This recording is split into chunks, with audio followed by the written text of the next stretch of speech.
दोस्तों, स्वागत है आप सभी का। आज के इस वीडियो में हम बात करने वाले हैं इंडियन स्पेस सेक्टर के बारे में।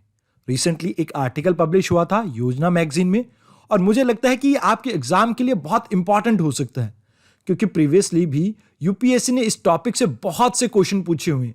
अगर बात की जाए प्रीलिम्स की, तो कुछ इस तरह के क्वेश्चन आपसे पूछे गए, जैसे Indian regional navigation satellite system के बारे में, उसके अलावा पीएसएलवी एंड जीएसएलवी के बारे में, और इनसेट सीरीज सैटेलाइट के बारे में। इसके अलावा आपको मेंस में भी इस टॉपिक से बहुत से क्वेश्चन आए, जैसे इंडिया की अचीवमेंट के बारे में आपसे पूछा गया स्पेस सेक्टर की 2016 में। 2017 में एक बार फिर से आपसे चंद्रयान और मार्स ऑर्बिटर मिशन के बारे में पूछा गया है, और ऐसे में भी आपको इस टॉपिक का स्लाइट टिंच देखने को मिलता है, जहां पर आपसे बात की गई है कि टेक्नोलॉजी के सेलियंट फीचर को आप बताइए कैसे ये इंटरनेशनल रिलेशन में एक इंपॉर्टेंट भूमिका निभाते हैं। तो कहीं ना कहीं आपके हर एक पार्ट में ये टॉपिक इंपॉर्टेंट हो सकता है। आगे बढ़ने से पहले मैं आपके साथ एक प्रोग्राम शेयर करना चाहता हूं, जिससे आपके प्रीलिम्स और मेंस के मार्क्स में इंप्रूवमेंट आ सकती है। इस प्रोग्राम का नाम है IDMP3। इस प्रोग्राम में ना केवल आपको डेली बेसिस पे 20 MCQs मिलेंगे, बल्कि इसके साथ साथ 2 मेंस के क्वेश्चन भी मिलेंगे प्रैक्टिस के लिए। इसके अलावा हर वीकेंड पे आपको 2 सेक्शनल टेस्ट मिलेंगे 100 मार्क्स के, और मेंस की प्रैक्टिस के लिए आपको 2 सेगमेंट में हमने डिवाइड कर रखा है। एक में आपको अल्टरनेट वीकेंड पे 10 मेंस के क्वेश्चन मिलेंगे। उसके अलावा दूसरे अल्टरनेट वीकेंड पे आपको मेंस का एक सेक्शनल टेस्ट मिलेगा। अब इन टोटल बात की जाए, आपके पास 44 MCQ के सेक्शनल टेस्ट होंगे। उसके अलावा 10 फुल लेंथ टेस्ट होंगे और 4 CSET के टेस्ट भी इसमें इंक्लूडेड होंगे। अब मान लीजिए आपको किसी तरह की परेशानी है NCERTs को लेके, तो यहाँ पे आपको ना केवल NCERT के टेस्ट मिलेंगे, बल्कि NCERT की वीडियोस भी मिलेंगी। उसके अलावा आप यहाँ पे आंसर राइटिंग की वीडियोस भी देख सकते हैं, जिससे आप इंप्रूव कर सकते हैं अपनी आंसर राइटिंग को। इसके अलावा इन टोटल आपको मेंस के 550 क्वेश्चंस मिलेंगे। अब बात की जाए मेंस की, तो यहाँ पे आपके 8 सेक्शनल टेस्ट और 4 फुल लेंथ टेस्ट को हम इवेलुएट करके देंगे। उसके अलावा आपके 6 ऐसे टेस्ट ऐसे होंगे जो हम आपको इवेलुएट करके देंगे। अब इस प्रोग्राम से रिलेटेड अगर आपकी कोई क्वेरी हो, तो आप नीचे दिए हुए नंबर पे कॉल कर सकते हैं, या आप लॉग इन कर सकते हैं dpp.onlyias.in पे जाके। उसके अलावा आप हमें मेल भी कर सकते हैं info@onlyias.com पे जाके। तो आइए शुरुआत करते हैं इसकी with the glimpse of timeline. देखिए, इंडिया के स्पेस सेक्टर की शुरुआत होती है 1962 में, जब हम एक कमेटी बनाते हैं जिसका नाम होता है इंस्कोपार। अब इस कमेटी को जब हम 1962 में बनाते हैं, तो 2 इंपॉर्टेंट पर्सनालिटी ने इसमें मुख्य भूमिका निभाई थी। एक तो उस समय के हमारे प्रधानमंत्री श्री जवाहरलाल नेहरू जी, और दूसरे थे आपके भारत के स्पेस सेक्टर के फादर कहे जाने वाले श्री विक्रम साराभाई जी। अब इसके बाद 1963 में हम साउंडिंग रॉकेट के लिए एक लॉन्चिंग स्टेशन बनाते हैं, जिसे हम कहते हैं थॉम्बा इक्वेटोरियल रॉकेट लॉन्चिंग स्टेशन। अब यहां पर हम अपर एटमॉस्फेरिक की स्टडी कंडक्ट करने के लिए इन साउंड रॉकेट का इस्तेमाल करते हैं। अब इसके बाद 1968 में जो आपकी इंस्कोपार थी, इसका नाम चेंज करके रख दिया जाता है ISRO, that is Indian Space Research Organisation.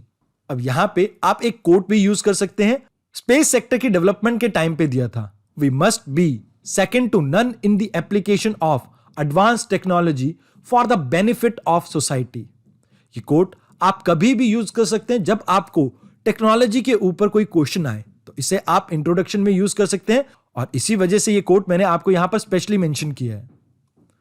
अब बात की जाए 1975 की, तो इस समय इंडिया अपनी पहली सैटेलाइट को लॉन्च करता है, दैट इज आर्यभट्टा। बट ये हमने खुद ने नहीं लॉन्च की थी, इसके लिए हमने मदद ली थी सोवियत यूनियन से। उसके अलावा 1980 में हमने रोहिणी सैटेलाइट को लॉन्च किया था, और इसे लॉन्च करने के लिए हमने पहली बार इंडिजिनियसली बिल्ट एक स्पेस लॉन्च व्हीकल को यूज किया था, दैट इज SLV-3। और इसके लगभग 3 साल बाद एक मेजर स्टेप लिया जाता है 1983 में, जब हम लॉन्च करते हैं INSAT-1B। ये आपकी एक टेलीकम्युनिकेशन सैटेलाइट थी, जिससे हमने इंडिया की टेलीकम्युनिकेशन सर्विसेज को बदल के रख दिया। अब इससे लगभग 5 साल बाद यानी 88 में हमने अपनी पहली रिमोट सेंसिंग सैटेलाइट को लॉन्च किया। अब ये जो आपकी रिमोट सेंसिंग सैटेलाइट होती हैं, ये ना केवल आपके रिसोर्सेज की मैपिंग में यूज होती है, बल्कि इनका मिलिट्री पर्पस भी है। तो इस वजह से ये बहुत ही इंपॉर्टेंट स्टेप था। अब इससे लगभग 6 साल बाद हमने 1994 में पोलर सैटेलाइट लॉन्च व्हीकल को लॉन्च किया, जो कि अभी तक most reliable satellite launch vehicle है अभी तक इसरो का। और इसके बाद 2001 में हमने मेजर ब्रेक थ्रू अचीव किया जब हमने जियो सिंक्रोनस सैटेलाइट लॉन्च व्हीकल को पहली बार लॉन्च किया। अब यहां पे आइए देख लेते हैं इन सभी लॉन्च व्हीकल के बारे में कुछ कुछ इंफॉर्मेशन। सबसे पहले जानते हैं SLV-3 के बारे में। देखिए यहां पर हम सिर्फ सॉलिड फ्यूल का ही इस्तेमाल कर रहे थे और इसकी पेलोड कैपेसिटी थी 40 kg के आसपास। ये केवल लोअर अर्थ ऑर्बिट तक ही किसी सैटेलाइट को पहुंचा सकता था। इसके बाद हम लेके आए ऑग्यूमेंटेड सैटेलाइट लॉन्च व्हीकल और इसमें हमने लगभग 3 गुना अपनी पेलोड कैपेसिटी को इंक्रीज कर दिया था और अब हम 150 किलो तक की सैटेलाइट को लोअर अर्थ ऑर्बिट तक ले जा सकते थे, लेकिन इसमें अभी भी सॉलिड फ्यूल को हम यूज कर रहे थे। इसके बाद आता है आपका PSLV। अब यहां पर इसके बहुत सारे वेरिएंट हैं, जैसे स्टैंड अलोन, एक्सेल और PSLV। तो यहां पे आपको सॉलिड और लिक्विड दोनों तरह के फ्यूल देखने को मिलते हैं।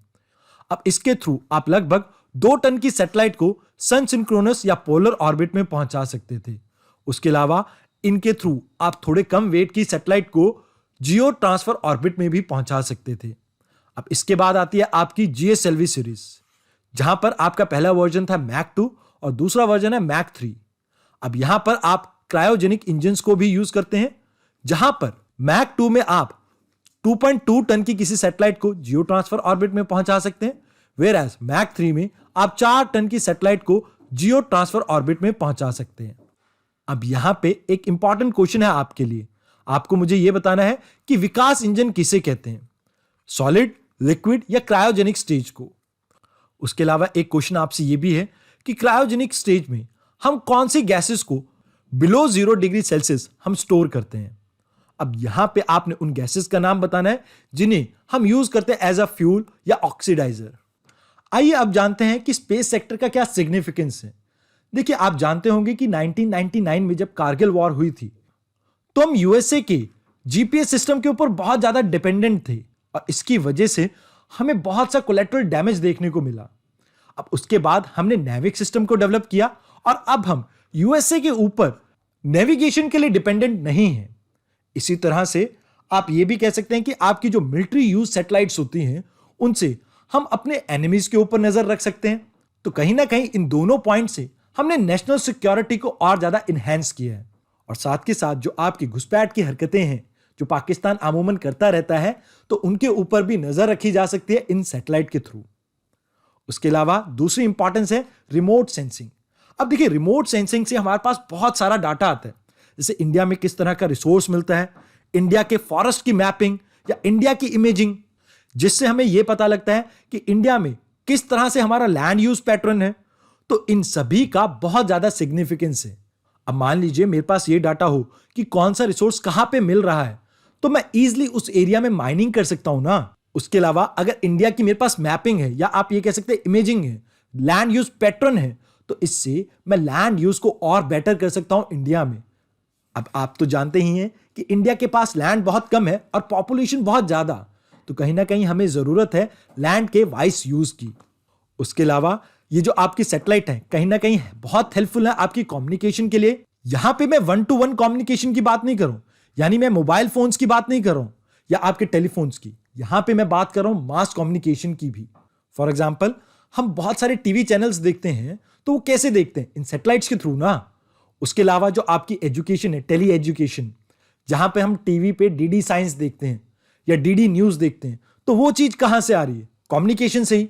तो कहीं ना कहीं उस सेगमेंट में भी इसने बहुत ज्यादा हेल्प की है इंडिया की। उसके अलावा एग्रीकल्चर सेक्टर के डेवलपमेंट में भी एक इंपॉर्टेंट रोल प्ले कर सकती है आपकी स्पेस सेक्टर की टेक्नोलॉजी। अब जैसे अगर हम वेदर फोरकास्ट की अपनी टेक्निक को और बेटर कर लें, तो कहीं ना कहीं एग्रीकल्चर फील्ड के लिए एक मेजर बूस्ट का काम कर सकते हैं ये। उसके अलावा और भी बहुत से सिग्निफिकेंस है, जैसे डिजास्टर मैनेजमेंट में आपकी सैटेलाइट्स बहुत हेल्पफुल रहती हैं, क्योंकि एक तो ये कम्युनिकेशन में हेल्प करती हैं और दूसरा साइक्लोन जैसे आपके जो डिजास्टर्स होते हैं उनकी प्रेडिक्शन में भी ये हेल्प करते हैं। अब ये तो बात हुई इंडिया में स्पेस सेक्टर की सिग्निफिकेंस की। आइए अब बात करते हैं कि रीसेंट टाइम में क्या डेवलपमेंट्स चल रही हैं। अब यहां पे सबसे पहले बात करते हैं नेविक की, जिसे हम कहते हैं Indian regional navigation satellite system.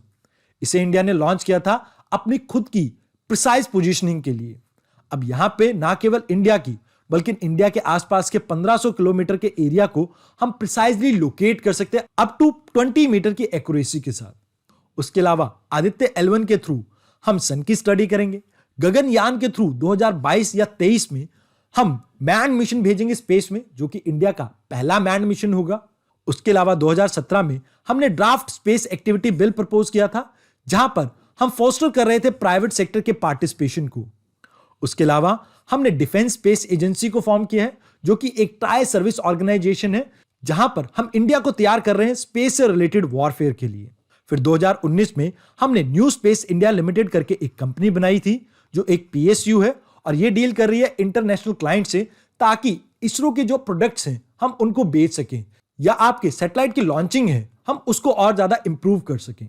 उसके अलावा इंडिया में स्पेस एक्टिविटी को प्रमोट करने के लिए हमने इनस्पेस करके एक नई ऑर्गेनाइजेशन या एंटिटी बनाई है, जिसकी फुल फॉर्म है Indian National Space Promotion and Authorisation Centre. उसके अलावा आप बता सकते हैं मॉम मिशन के बारे में, जैसे Mars orbiter mission, Chandrayaan 1, Chandrayaan 2, ये सभी इंपॉर्टेंट मिशंस हैं जो आप यहां पे मेंशन कर सकते हैं। बट अभी फिलहाल मैं आपको योजना मैगजीन के अकॉर्डिंग बता रहा हूं, तो वहां पर सिर्फ यही प्रोग्राम्स के बारे में मेंशन था। आइए अब जानते हैं कुछ चैलेंजेस के बारे में जो इंडिया का स्पेस सेक्टर फेस कर रहा है। अब पहला कंसर्न है नेशनल सिक्योरिटी कंसर्न।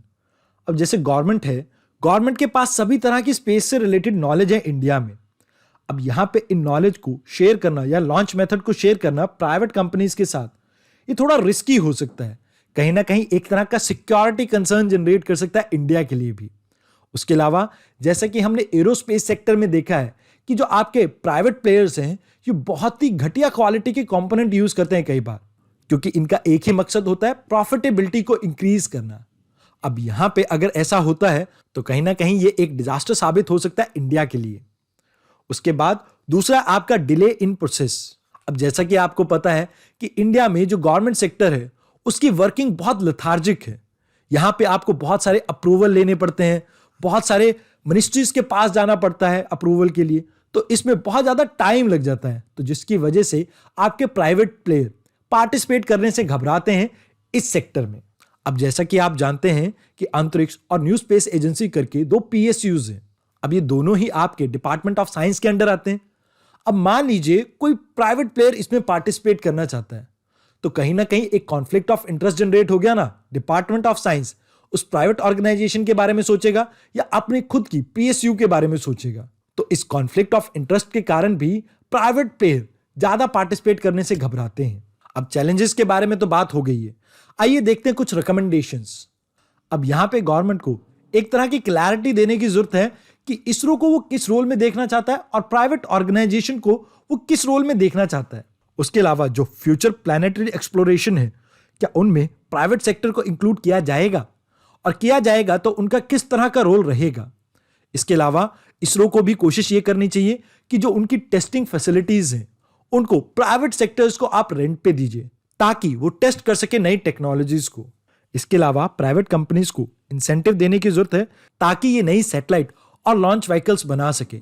अब अगर आपका प्राइवेट सेक्टर इस तरह की टेक्नोलॉजी में इन्वॉल्व होगा तो कहीं ना कहीं आपकी कॉस्ट जो है वो कम हो सकेगी।